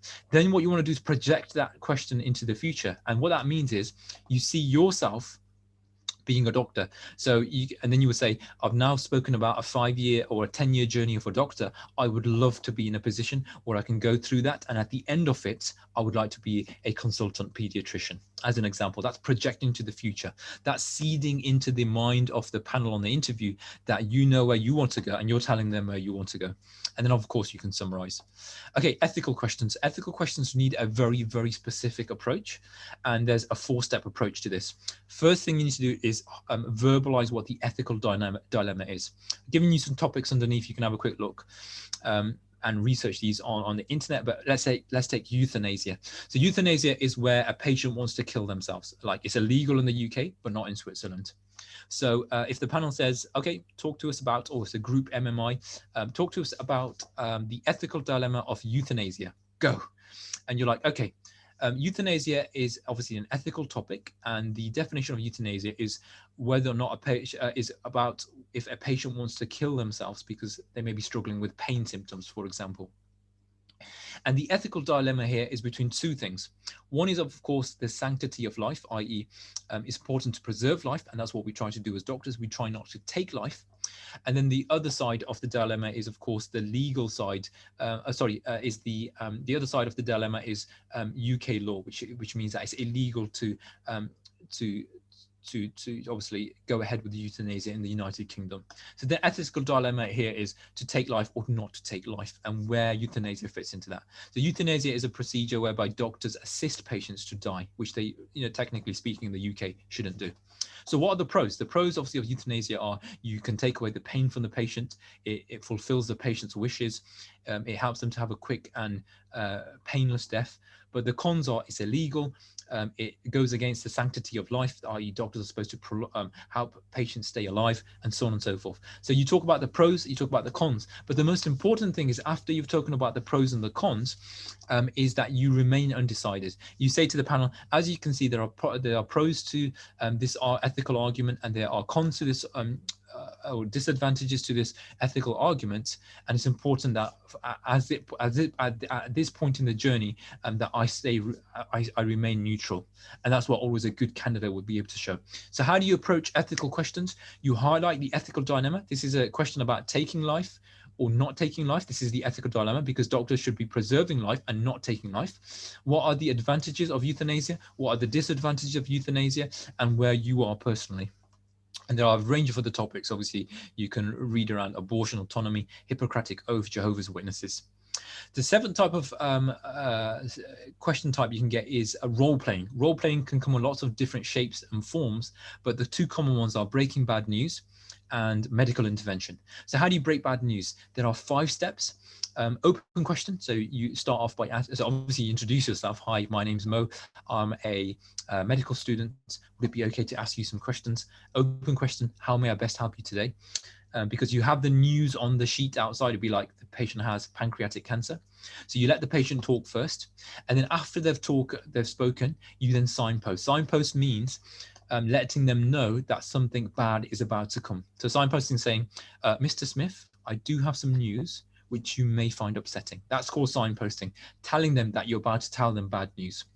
And then you go ahead and break bad news. So some candidates do this really poorly. So they're like, they go around the entire thing. They don't even tell them they have cancer. They're like, oh, you have something in your stomach. You don't need to worry about it. What you need to do is you need to go ahead and say, Mr. Smith, I'm really sorry, but the CT scan that was done shows that you have pancreatic cancer.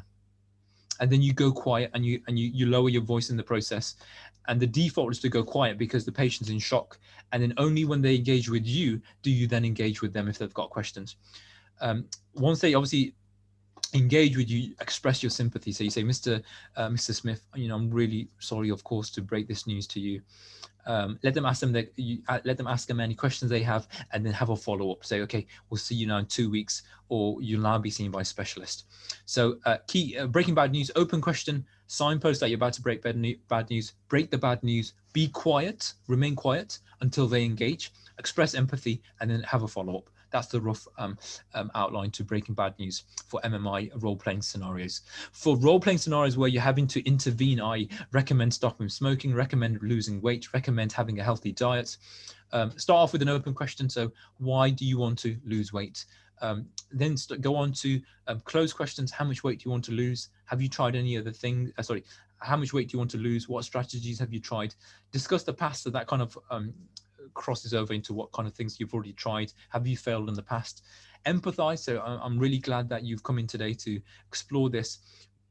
It's always a difficult thing.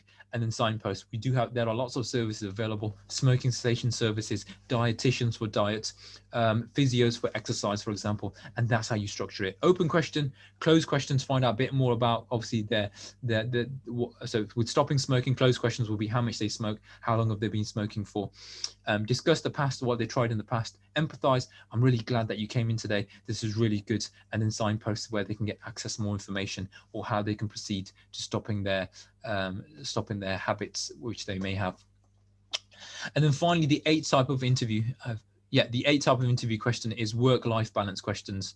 So again, the approach here is to explain why it's relevant. The reason why work-life balance interview questions are relevant is because doctors are like working all the time, they're studying all the time, and you have to have life, otherwise you burn out. And if you highlight this at the beginning, the interview panel will be very impressed. It's important to have a work-life balance because doctors have can have a stressful work environment, and it's important that they de-stress properly. And if they don't, it can lead to burnout, which of course means they can't treat or provide care for patients properly. Then you give personal examples how you have a work-life balance. Then you project that into the future. As a future doctor, I will always make sure I have a good work-life balance by going to work and providing the best care I can for patients, but then going out and socializing with friends and having sports and having other interests. And then you conclude by saying the reason this is important is because it prevents burnout or helps to avoid burnout, which is very common in the medical profession. So there are two questions which will absolutely almost guaranteed to come up. One, why do you want to do medicine, which is obviously a motivation type question. So if you go back to our types of questions, this is a motivation type question. And then number two, why this medical school? Very common, very easy question for them to ask. And this falls under the category of knowledge type questions, understanding certain knowledge areas. So guys, I want to highlight one last thing. And I raised it at the beginning. One of the things that we raised at the beginning was you have to practice. And the reason you have to practice is because those candidates who have practiced, they are so much more better than those who haven't. And it's so easy to see. And when you've practiced so much, you should be as good as tying your shoelace. Like when kids first start tying shoelaces, like they're terrible. Like they put a knot in place, or they don't know how to do it, or it's really loose. But you get to a point where you can do it blindfolded, and that's called subconscious. Like you've learned it subconsciously. Similarly with interviews, knowing now the structure that we've given you, you should be able to internalize that structure. And when you get fired a question off, you're like, okay, Dr. Mo said this is this type of question which falls into this category, therefore I approach it like this, therefore I'm going to answer it like this. And you'll be in a really good place if you do that. So it should be natural, and please do practice as much as you can. So I'm going to just bounce out of this for a second, because I appreciate we've now gone on to 9:30, which is like half an hour beyond where we're supposed to be. I'm just going to do a screen share because I know some of you have got questions, but there's a couple of products that we really need to highlight. First of all, for those of you who are quite not yet at the interview stage and you're applying for medical school in the next year, you're going to need work experience. We do work experience. We do we get doctors in, we get consultants in to speak, we get patients in who talk about their journey, where we show you procedures, how it's like in a medical emergency, all of the things that you normally see in a normal work experience. We do remotely, and it's only £20. You can book in online. Vikas, if you don't mind including the link in the chat box, really useful, highly recommended. The second thing is for those of you who are wanting to know a bit more about the topics we spoke about, how to get into medical school generally, we've got a free video course. It's on the website. Some of you are going to require practice, so you want to do mocks. We do half-an-hour mocks for $34.99. Speak to your parents. Say there's two doctors that you saw in a webinar who've done a webinar. You find it really useful and you want to do a mock. Get them to obviously get you subscribed to this, and we'll book you in, because we will do a mock interview and then also give you amazing feedback at the same time. Only $34.99, guys. It's really worth it. It's like the cost of a hoodie. So it's worth spending that, investing that in yourself. Finally, there's some of you who are going to require intense coaching because like you're not ready and you've left it to the last minute, or you're really, really nervous. If you want intense coaching, me and Dr. Sandhu provide intense one-to-one coaching. We go through everything, like we break things down step by step. We teach you the skills and we get you to practice the skills, and we give you live feedback. You can book onto the medical school interview coaching. You can choose from 1 to 30 hours, depending on how you feel and how your parents feel, and get you booked into slots, evenings, weekends, weekends, daytimes, whatever availability you need, we can slot you in. And then finally, we also have a forum section, which is being launched soon. So you've all signed up to this Zoom. We have all your email addresses now. We will be sending you emails every now and again. Please, please, please don't unsubscribe, because we'll let you know when the forum launches. So you can see here, we've got an interview forum section. And then within the interview, there'll be different medical schools. So you can click on your relevant medical school and hear back from people who've already done interviews. And this will be super useful because you can like find out loads of information about your medical school, or even your journey. Like you've become a medical student and you want to know now about the next step. It'll all be in the forums. So we expect to see you obviously now for the next hopefully 5-10 years of your journey, because obviously iMedics provides the entire pathway for medics. And then don't forget, we've got the blog section. So we've got questions on interviews and medical school interview formats. So it's on the blog section here. If you click on blogs, if you click on the doctor's blog, it'll take you to how to get into medical school as one of the links. And then there's lots of relevant blog articles that you will find useful. So guys, I'm going to answer some of these questions. I appreciate it's getting late. Is there anything you can do in the interview that will definitely make interview score you poorly or reject you? From Jessica. Jessica, yes. If you're nervous, if you don't have a lot of confidence, and if you have like one sentence answers, they're going to score you poorly. Anonymous, do you have any banker questions? Vikas, if you don't mind including the link to that, we do. And we've got a blog article on it. What are your views on widening participation for medical school from Neil? Neil, it's an amazing, amazing opportunity, because there's the A2B scheme in, I think, Birmingham Medical School and Manchester, where they widen the entry opportunities for those from disadvantaged backgrounds, from inner city schools or inner city comprehensives. And it allows basically, like, it was guys like me who really didn't have a shot at medicine who would have benefited from those programs. So it's an amazing opportunity. And please, Neil, if you're aware of widening participation programs, please share our resources with them. Where can we find the forum for COVID-19 hot topics? Go to the National Health Service website and type in COVID-19. You'll find lots of information on it. Regarding ethical dilemmas, would you recommend to always stay undecided? Yes, for now, always stay undecided. Do I need a ring light? We'd recommend that you get a ring light. In the post-Zoom email, you'll get 2 links, one to a ring light that you can buy, and also one for a microphone that you can buy as well, that we personally use and we've used, and we know they work really well. So use that link. And we'll include, in fact, I'll include it once Dr. Sandhu starts doing a shout out. So just remind me, Dr. Vikas. What if the role play is about catching a doctor drinking alcohol before surgery? How would you approach that? Okay, the way you approach that is you start off with an open question.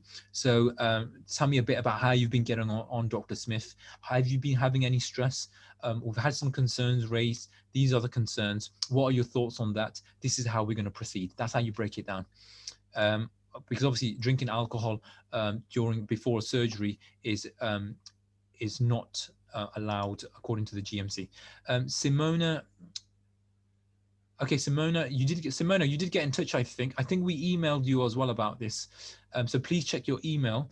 Any activities to include in the medical club I'm running in my college? Yes, you could have invited your medical club to this webinar today. We've got a free how to get into medical school video course online. We've got a medical school work experience day that you can get your medical club to sign up to, and then our forum section is being launched soon. In terms of activities you can do, Simona, you may want to apply to the ambassador program.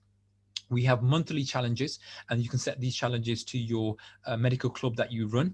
And then the other thing you could do in terms of activities is teach them about what we taught you. So today we taught you, Simona. Why don't you teach them? That'd be a good activity you can do. You can do a workshop for them. It could be a 1-hour workshop that you do after school.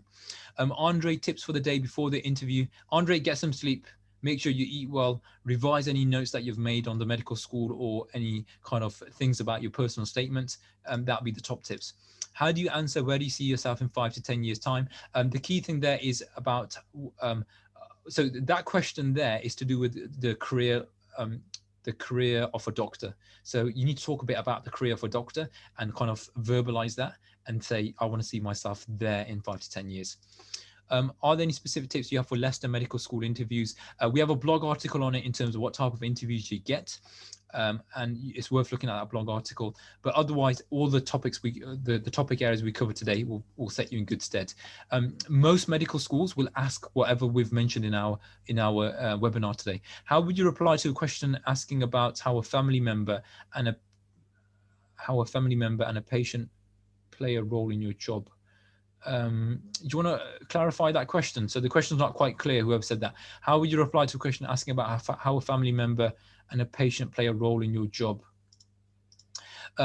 How should I stand out as a graduate? Okay, as a graduate, you need to be more well-rounded because you've got more life experience. So you should highlight, obviously, your degree that you've done in how it obviously has helped you in the trinity of skills you need to demonstrate. So which is empathy, knowledge, and communication skills, as well as determination. So as long as you can highlight that, taking away your graduate experience, you should be in a good place. And also highlight perhaps any things which are relevant from your degree, which are applicable to medicine or life as a doctor. How do you answer, where do you see yourself in 5 years? Okay, we've covered that. Is it worth mentioning that you're in a gap year? Yes, you can. Yusuf, do mention that because you're showing determination. Could you go to the slide okay, Mohammed, we've recorded this. We will put it onto YouTube. We will send you the link. Simona, you are very welcome. Why did you want to become a doctor? Simona, I wanted to become a doctor. I won't give you the full spiel because you guys know what the full spiel is, because I'm not trying to get into med school here. The truth is I wanted to be a GP. I wanted to be a GP because I wanted to meet lots of different people. And as a GP, you meet different people every 10 minutes. I also want to meet lots of different types of people. I was very, very good in terms of my sciences. So I did really well in A-levels and GCSEs in terms of my science grades. And I knew like I wanted to do something science related. And then the other thing is, as a GP, I really saw myself doing that job role for the next 20, 30 years. So I was very, very fixated. But Simona, that's not a good example of an interview answer. You should structure it the way we've taught you to structure it, because you need a more well-rounded answer so the med school understands that you've thought that answer through. I have an interview on Wednesday, best tips to cram. Should I focus on questions? Michael, focus on those 8 key areas we talked about. Extrapolate the questions which they may ask and practice those questions. That's my top tip for you. Myrna, how do you? Oh, and book yourself in for the mocks, Michael. If you want to run a mock with us. How do you answer if they ask you what things can you bring to the university? Myrna, it's unlikely they'll ask you that, but if they do, highlight empathy, knowledge, and communication skills as your core, obviously, skill sets. But then obviously that it's unlikely they should ask you that. What would you bring to the university? That would be really, really harsh because it's the other way. What things can you bring to the university? I suppose it would be your life experience. That's the best way to answer that. I bring my life experience from my part of the country, which is like in Slough in let's say London, where I've grown up and I know what it feels like to be in London, and I bring that experience from my background. Maybe you come from like an Asian family and you bring that background, or you travel around a lot. So bring that life journey to university, and you can bring that to your friends and your colleagues at medical school. That's probably the way to phrase that question. Tips for Anglia Ruskin. So we get a lot of these questions, guys. These questions are revolved around, how do I prepare for fill in which medical school? The truth is, Michael, focus on those 8 key areas we've mentioned, because you ain't going to get questions outside of those 8 areas, or you're rarely going to get questions outside of those 8 areas. So if you can focus on those 8 areas, you're going to be set up for every medical school in the country, not just Anglia Ruskin. So those are the key things. And then also have a look at their website, because they'll highlight key things that they may ask on the day, and try and speak to obviously former students as well. We've answered that question already. So can you have notes on a Word document in a Zoom call? Yes, you can. You can have notes in it, but okay, try not to be clever here, guys, like having notes on a Zoom call and then trying to read them, because they'll be able to see your eyes move around and it does not set a good impression. Do you have to ask questions at the end? Oh yeah, please, guys, at the end, if they say, do you have any questions, always do ask questions, whatever that might be. It always sets a good precedent. How do you prepare for interviews in general? We've pretty much done that for the entire webinar, I think. Do you think a corona vaccine will actually come out? Simona, the corona vaccine is coming out next week. it's being given to elderly people. What would you class as a good weakness which would make you stand out from the crowd? You're a perfectionist, so you have to get everything right, which means like you spend too much time on it. That's a good one. Should you just try and answer as many questions as you can to try and explore all question types? When you're practicing, yes, answer as many questions as you can when you're practicing, but otherwise in the interview, try to answer them properly. How would you answer an open question like, tell us about yourself? Yusuf, very good. When you get a question like that, obviously say something like, this is a very good question because it's trying to ask me about my strengths, which are going to be relevant to becoming a doctor. And then just nail it by talking about empathy, knowledge, communication skills, and determination. How to answer why a doctor, not a nurse respectfully. Maisie, that's a very, very good question. And the way you want to answer that is because doctors essentially learn about multiple different systems and learn about those bodily systems in a lot more depth than a nurse would. And it requires a more higher skill set.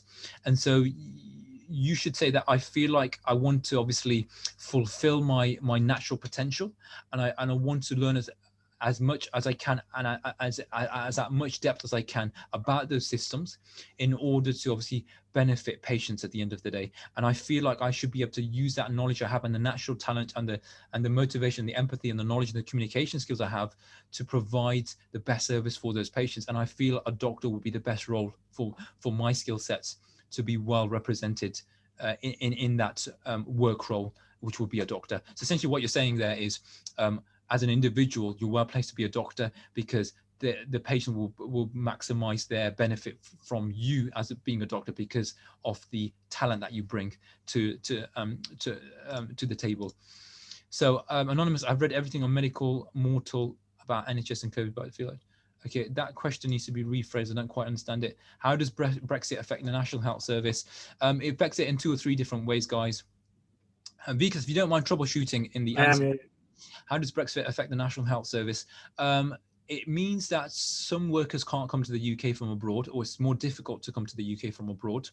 It also means the supply of certain medications may have issues. We may have issues with supply of medications into the National Health Service because obviously countries from Germany and Europe supply medications, and the Brexit rules mean that the import regulations change.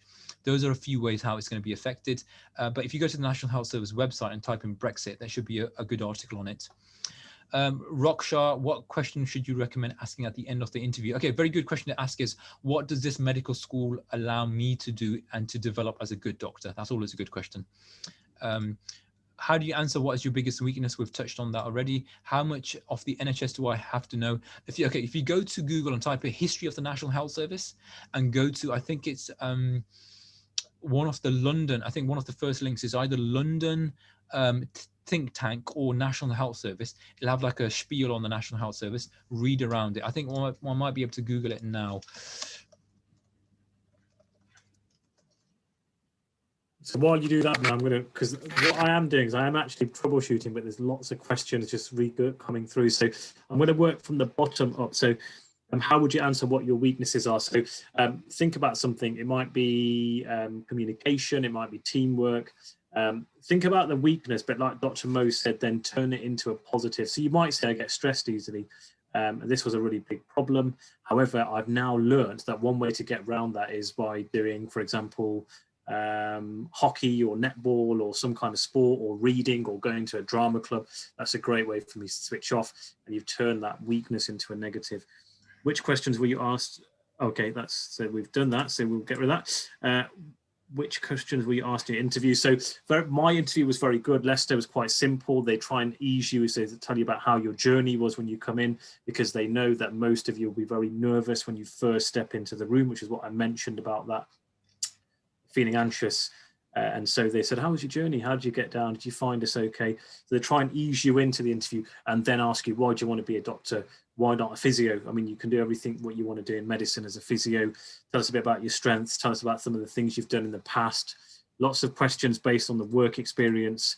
Hi, I wasn't able to get work experience in the medical field and I've already applied to unis. I was, however, able to get work experience in a dentist and pharmacy setting.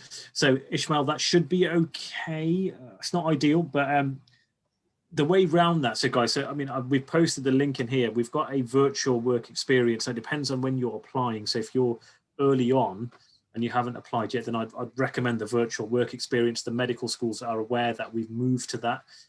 What we found was that there's a big issue at the moment with work experience. You can't get into GP surgeries because there's cited child protection issues, and you can't get into hospitals because there's a huge waiting list. So we've got round that with a virtual work experience. £20. We'll probably get a couple of pizzas for that. So it's good value for money. Sign up. The link is in the chat box. I'd almost certainly do that so that you can kind of get the experience, and then you can talk about it. You can write about it in your work experience and talk about it in interviews. If most applicants mention the Holy Trinity, will it be considered a generic answer? Not specifically. So remember, it's a system, it's a structure to answering a question. So I wouldn't worry about kind of, you're not regurgitating, you're putting your own slant on it. What have both of you done as backups when applying for medical school? So remember, my route was as a graduate, so I'd done a degree in physiotherapy. So theoretically, if I didn't get into med school, I would probably still be a physiotherapist. I'm not sure what Dr. Mo had pharmacy. People do have those kind of degrees as a backup, but how would you talk about an EPQ that you've done related to medicine interviews? So you may be asked about it. So you may have done a project, and you only, if you've mentioned it in your statement or they specifically approach you about it, then you will say, you will tell them, this is a project that I did. Remember the key thing to take away, and I know we're getting late, but the key things to take away is you're going to describe it. You're going to then say, this is what I did, and this is what I learned, and this is what I'm going to take with me when I go into medicine. Normally, I mean, if you do any kind of project, I mean, what kind of things are you doing? You're working to tight deadlines. Neil, thank you very much for your kind comments. I know it's run over a bit, but the students have been really engaging, and they've asked so many questions what's troubleshoot. So thank you, Neil, and yeah, do recommend to any of your students and stuff, and thank you for staying with us this evening. Yeah, so going back to the point, guys, so yeah, making sure that you reflect on it, so you can say these are the important skills of doing the project, to meet deadlines, and all the kind of stuff that was there, and that will help you with that. So fine, good, we're almost there, so good, right, so we're almost done, guys. So very quickly, if you haven't done, so obviously we've got a few links here, guys, so very quickly I'll share my screen for you anyway. Some of you are saying, what kind of things can I talk about in an interview? Just get on the iMedics YouTube page. It's free. Subscribe to it. You've got lots of things you can talk about. They may ask you what was the last medical video or medical books that you've read. You can just click that video. It's 2 minutes. It's about anterior neck lumps. If you're a visual learner, you'll get some great learning. You can just say, yeah, I watched a video from iMedics on YouTube on anterior neck lumps, and this is what I learned.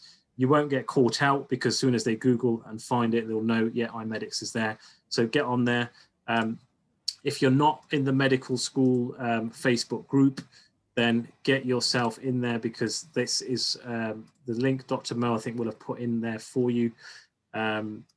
It's basically going to be, it's made for you guys. We'll be, Mo, if you can pop the link into the group, into the Zoom chat, we've made it for you guys. You can use it as a forum, use it as when further questions, because I'm sure when you reflect on today's teaching, some new questions will come up.